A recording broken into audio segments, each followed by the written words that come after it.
माता श्री एवं कामयी उपस्थिति,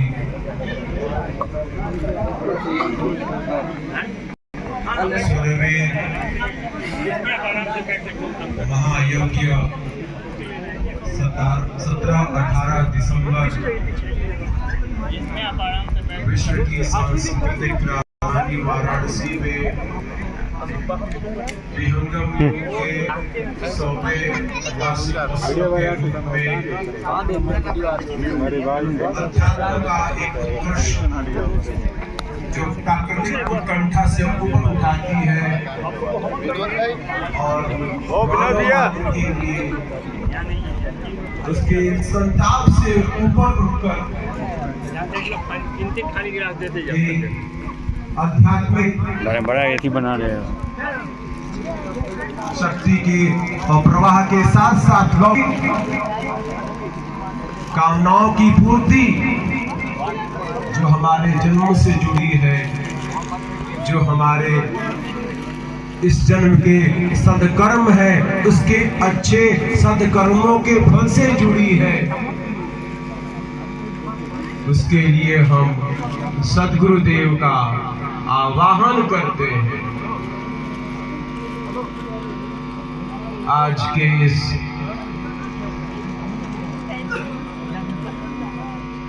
स्वरवेदमयी जो एक धारा है, उसमें यज्ञ क्या क्या स्थान है, यज्ञ हम क्यों करें? यज्ञ एक सकाम कर्म है।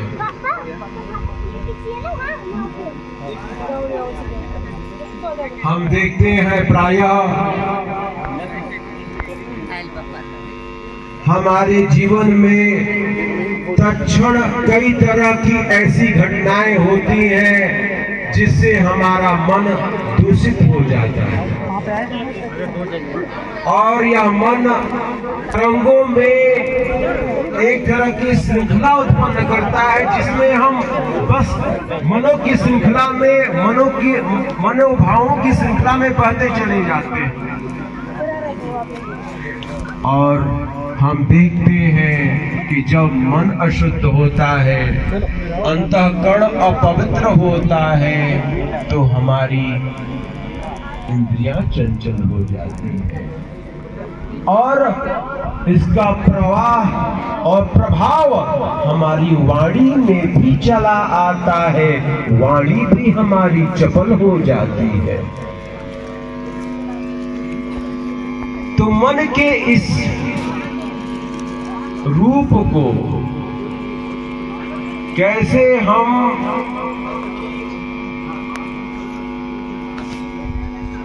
एक विशेष स्थान से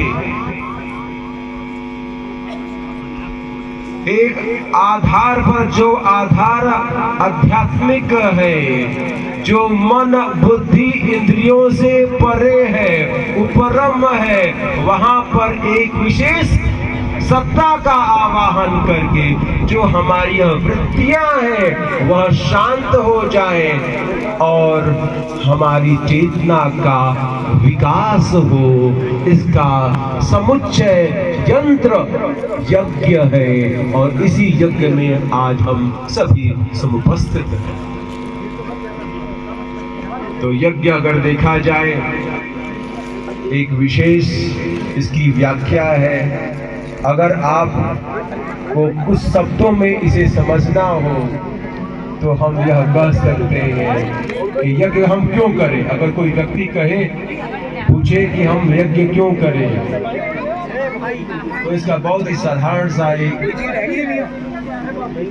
अर्थ निकल सकता है, उत्तर निकल सकता है। वह है कि परस्पर जो भी हम कार्य कर रहे हैं, जिस तरह का भी हम कार्य कर रहे हैं, एक कर्म उत्पन्न हो रहा है। पानी की बाल्टी वाणी के द्वारा कर्म उत्पन्न हो रहा है।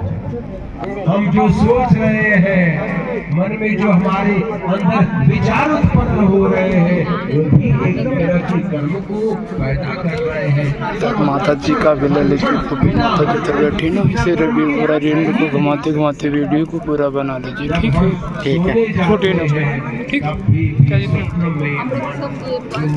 वस्तुओं को देखा जा चुका होता है, भोगा जा चुका होता है, उसका एक प्रत्यक्ष सामने हमेशा किसी रूप में, कभी अच्छे रूप में, कभी बुरे रूप में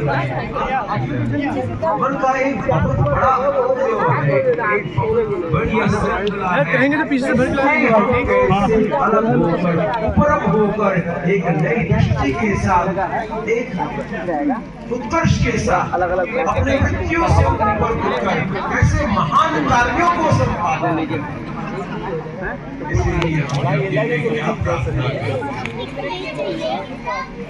भाव उज्ज्वल कीजिए, हमारे भावों में परिवर्तन। कम ऐसा भी तो जैसी हमारी भावनाएं हैं वैसा ही हमारा जीवन बन जाता है।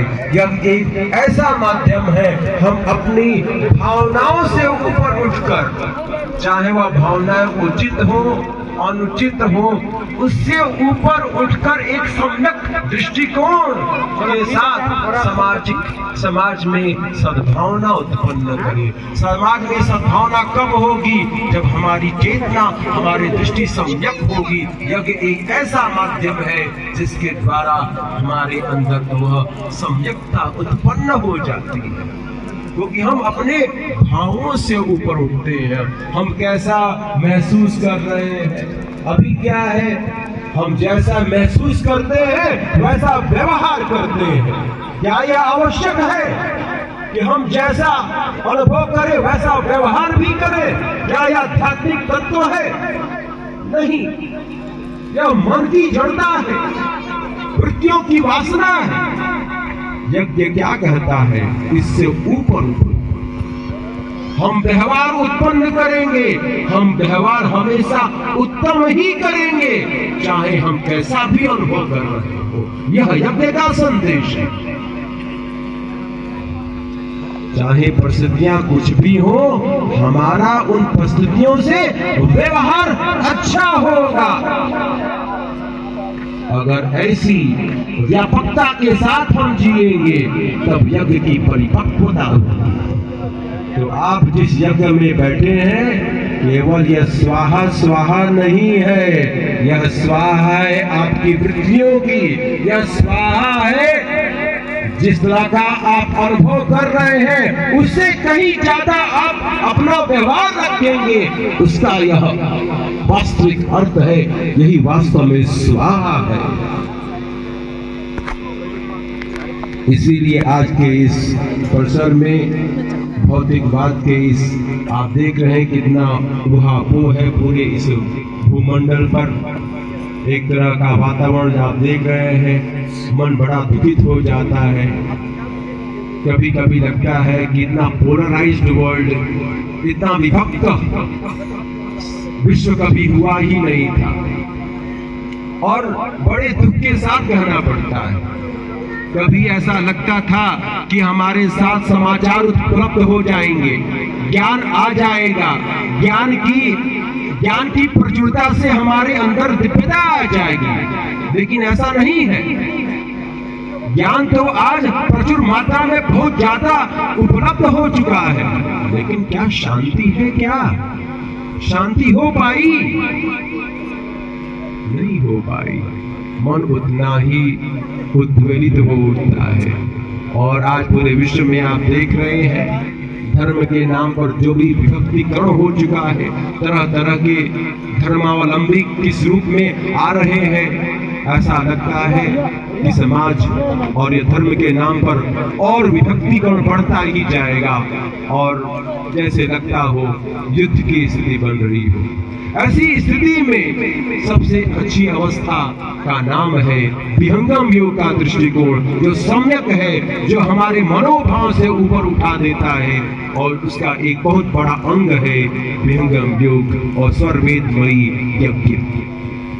तो आप इस स्वरवेदमयी यज्ञ में आप उपस्थित हैं। ज्यादा समय न लेते हुए मैं यही कहना चाहूंगा, इतिहास के इस परिस्थिति को देखते हुए यज्ञ का जो स्वरूप है, हम जो भी कार्य कर्म बंधन में फंसे रहते हैं, कार्यों के द्वारा, वचनों के द्वारा, जो वाणी से हम बोलते हैं, जो हम मनोभाव से सोच लेते हैं, हमारे साथ होता रहता है ना, सभी के साथ होता रहता है ना, पाप ग्रह और अच्छा भी विचार आता रहता है ना, ये सही है ना, सबके साथ होता है कि नहीं होता है।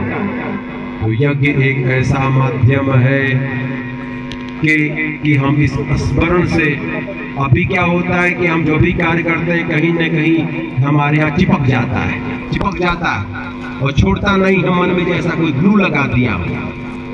तो यज्ञ क्या करता है कि जब हम यज्ञ करते हैं तो इसी जो स्मरण हो चुका है, जो ज्ञान, मिथ्या ज्ञान हमारे अंदर जा चुका होता है, उस मिथ्या ज्ञान से हम कैसे उपरम हो, वो हमको मिथ्या ज्ञान आ चुका है और हम ऐसा ना हो जाए कि हम मिथ्या ज्ञान से प्रभावित होकर कुछ ऐसा कर्म कर बैठे अपने हाथों से, अपने किसी अंगों से, अपनी वाणी से, कि हमारा अंतःकरण प्रदूषित हो जाए और दूषित हो जाए, हमारी आत्मशक्ति क्षीण हो जाए, ऐसा न हो जाए। तो यज्ञ क्या करता है, जो हम स्मरण कर चुके हैं मिथ्या ज्ञान का, मिथ्या ज्ञान हमेशा किसी न किसी रूप में फैलता रहता है और आजकल तो बहकाव के बहुत सारे अवयव आ चुके हैं। तो कैसे इससे अलग हुआ जाए, कैसे ऐसे स्मरण से जो हमारी आत्मा के विकास के लिए उचित नहीं है, कैसे हम इससे ऊपर उठकर अपना जीवन व्यतीत करें, अच्छा जीवन निर्वाहित करें, उसका एक सशक्त माध्यम यज्ञ है। तो उसी भावना के साथ हम यज्ञ करें कि हमारा व्यवहार हमेशा उत्तम हो और हमारे अंदर जो भी ऐसी मेमोरी जो हमारे अंदर आ जाती है, जो उचित नहीं है, किसी रूप में हमारे अंतःकरण में प्रविष्ट कर जाती है, इससे ऊपर उठकर हम अपने जीवन को आध्यात्मिक, सबल और सुदृढ़ बनाए। इसी के साथ यज्ञ प्रार्थना यज्ञ